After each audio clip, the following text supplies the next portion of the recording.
I am sorry যে আমি তোমার কথা মতো চলতে পারছি না। তোমার যদি এত সমস্যা হয় প্লিজ তুমি গেস্ট রুমে গিয়ে থাকো।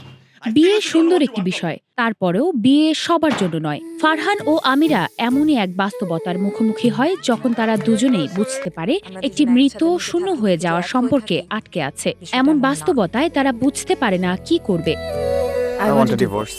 দুঃখজনকভাবে সুখ তখন তাদের দুজনের কাছে যেন অধরা। তারা যে পাশে দাঁড়িয়ে আছে, সুখ তার ঠিক বিপরীতে বা ওপারে কোথাও। ফারহান আমিরার মানসিক দ্বন্দ্ব আর সেই সাথে তাদের পরিবার ও সামাজিক চাপ সব মিলিয়ে চলতে থাকে গল্প।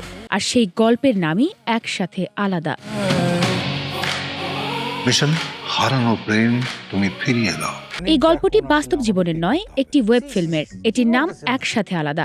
রেজাউর রহমানের পরিচালনায় এতে ফারহানের চরিত্রে অভিনয় করেছেন ইয়াশ রোহান এবং আমিরার চরিত্রে পারসাইবানাকে। আগামী 19 মার্চ হইচয়ে মুক্তি পাচ্ছে এটি।